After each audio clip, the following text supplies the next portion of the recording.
Hey, what's going on, guys? It's Joe from Gadgetry Tech, and today I'm going to be talking about the SteelSeries Nova 1 wired headset, the Arctis Nova 1. So they kept the Arctis name. It's a $60 headset. It's available in white or black, and it works on pretty much anything because it's analog, which means it needs a headphone jack or a controller, computer with aux, etc. Now, this headset was not sent to me for review. Again, I had to buy this.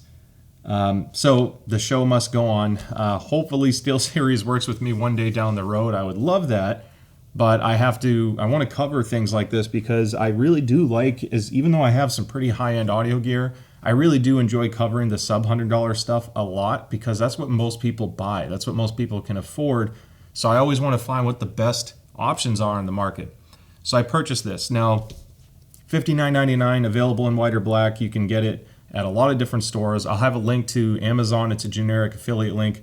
By all means, purchase it however you want, but I do use that money to support the channel, and all of that Amazon money goes back into buying more headsets. So anyway, I'm going to keep this review short and sweet because there's no software, there's no chips.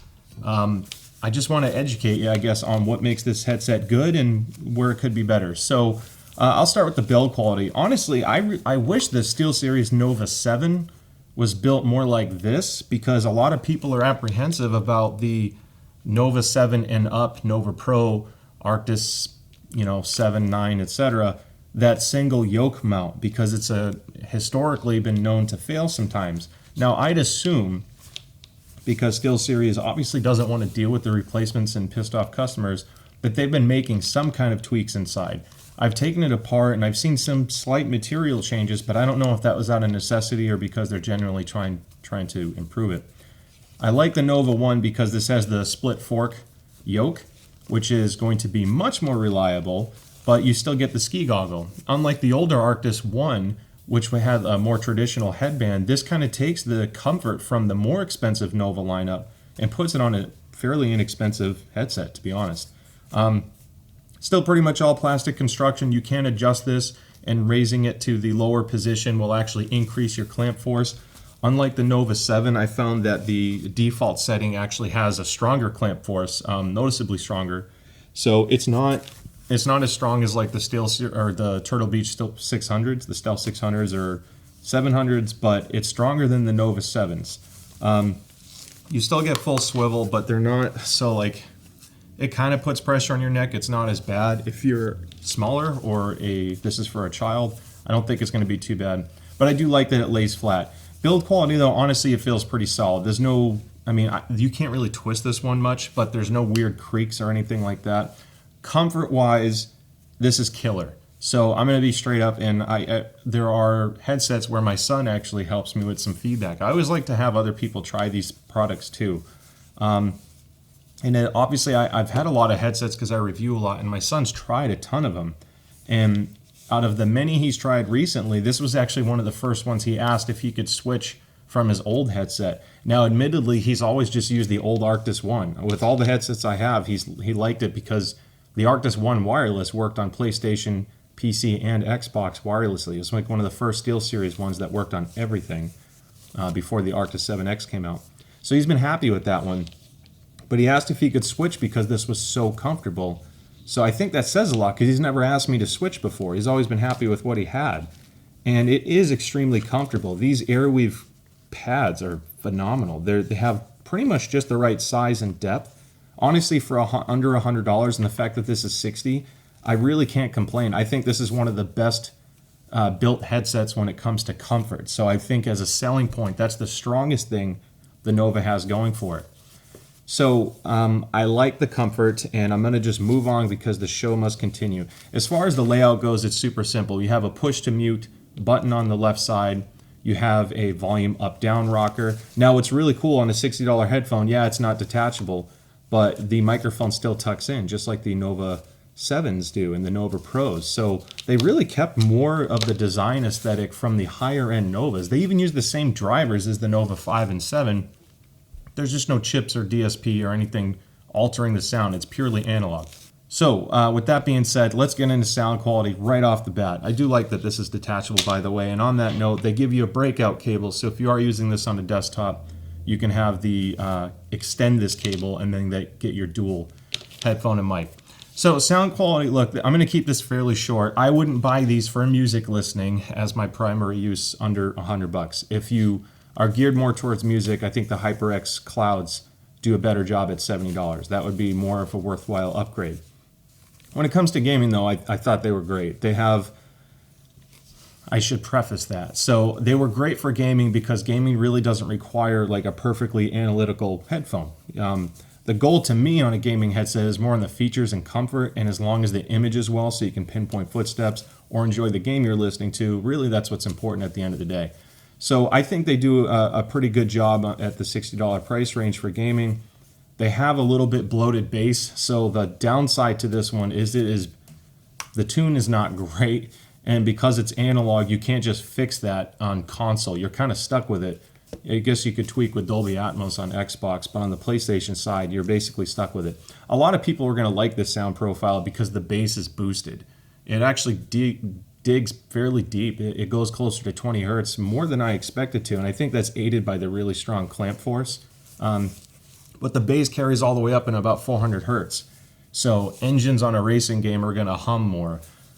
Your footsteps in Call of Duty are going to have more of a thump to it. It's not going to sound like you're stepping on light grass. It's almost like big heavy boots on a wooden dock. You're going to hear that thump. So it's not bad. You're still going to hear footsteps well. I found I could play Warzone with this fine, but I did want to switch to my Nova 7s and Nova Pros. However, actually my Stealth 700s, I still love those things. So it's okay. The mid-range is fairly flat. It does dip down as you get to the higher mid-range. So for like a vocal standpoint, or if you're listening for music, it's not going to be as airy or detailed on the acoustic side, if you will. Again, vocals kind of take a step back. And then SteelSeries Nova line has a more dark sound profile in certain areas of treble, and some parts are really shouty. So some parts can seem too loud, and other parts aren't enough. It's just because it has a really inconsistent treble tune, which is why all my tuning videos focus more on the treble than any other part of the Nova lineup. So you can tweak that later. I'll post a picture right now so you can see the measurements of this. I don't want to go into full EQ tuning because I don't think you'd want to buy a $60 headphone and go down the full EQ tuning route. I think there are better options as a base starting point, which I will get into.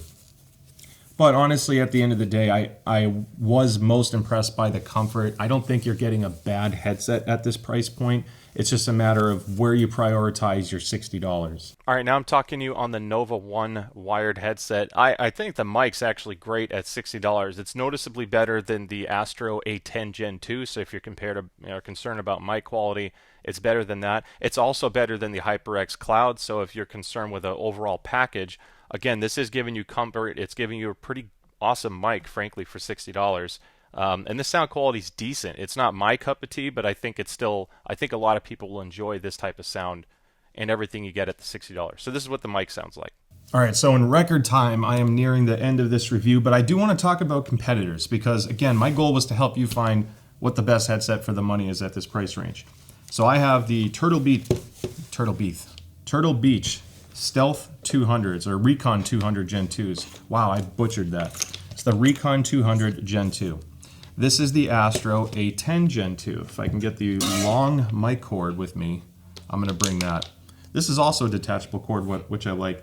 Then you have the Turtle Beach Recon 500s, which may not sound fair, but I'm trying to keep this review real, and I'll get to why. The Nova, to me, is one of the best of these four. When you consider everything, the comfort, the mic quality, frankly, I actually like the aesthetics. It's not too tacky or anything. This fits a lot of different heads, and I think it fits even smaller heads extremely well. My problem with the A10 Gen 2s is like no swivel. The ear cups are incredibly small, almost unusable for my ear, and it's frankly just not comfortable. There's no rotation, so if it doesn't fit your head perfectly, you're basically screwed. I don't think you're going to get the best experience. Sound quality is actually pretty good. Microphone, not so hot. I really don't like this chintzy volume wheel on the cord itself, but at least the cord's detachable and you can flip to mute. So that's that.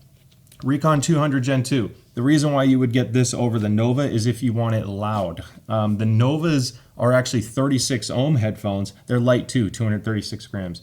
But they're 36 ohms and only 94 decibel sensitivity. I have planar magnetic headphones, like big boy planars, that are more sensitive than that. Which means if you're driving a PlayStation controller, that should be fine. You hook it up to an Xbox controller, it may not get as loud as what you prefer. If you are either having trouble hearing or you really like it loud, the Novas are probably one of the quietest ones here. They still get loud. It's loud enough for me, but some people really like that extra overhead. These things scream, and there's an amplifier built in, and these are all pretty much $60 headphones. When you turn this switch on to enable Xbox or PlayStation mode is too loud. It's just a spec that goes with Sony. Put on Xbox mode, and these things change the EQ tuning. Very V-shaped, so there's a strong rumble to the bass. Very, very sharp treble. Not my sound preference. I actually prefer the other three sound-wise over the Recon, but they get crazy loud. This is my diamond in the rough, because retail price is $80. That's retail $60. May not sound fair. But if you went shopping today, this is $50. $10 less, and instead of 40mm drivers, you get 60mm drivers. I think this is really close to that one in comfort. You get these huge, gorgeous ear cups. The sound profile is it's actually similar to the Nova, but there's less bass. It's a little bit flatter. It's still emphasized over flat, so you do still get some good bass. Not as much of a rumble, but I think the treble tuning is better. So of these four, my favorite is the Recon 500 Gen 2. It doesn't have flip to mute, or sorry, the Recon 500. Yeah, Recon 500. Good Lord, I should have studied. You get this giant press to mute mic switch, which is cool. You actually get a metal headband construction, so it's built like a tank. And when you swivel these things, they are like resting. They're not choking you. They're actually just chilling on your shoulders. So at the end of the day, to make this simple, I'm not a huge fan of the Recon 200s or Astro A10s compared to these two for what you can buy, because that's 50 and that's 60. I think the edge goes to the Nova as far as overall comfort goes. I love this headband design. You can wear a hat depending on your head shape. It's just so comfortable, so light. On the sale price of $50, I feel like I would rather, if I had to buy one of these today, I'd still rather buy these. They're just so agreeable between comfort and features. I wish it had a detachable cord. The volume knob is super chintzy compared to this one. I don't like that, but it works fine. I don't have static. That about wraps it up. That is my honest opinion of the Nova 1. I think it's a great option under $60. They really came out swinging. So it dethroned a few others that were top choices to me in this price range. I'd actually still take these over the HyperX Cloud, because if I'm buying these for gaming, the microphone and comfort is better on both of these. And the mic mute sucks on the Cloud. So anyway, I hope you guys and gals found this review helpful. If you did, great. Please like and subscribe. I have tons of stuff I'm going to be catching up on. Yeah, and thank you so much for stopping by. I'll see you next time.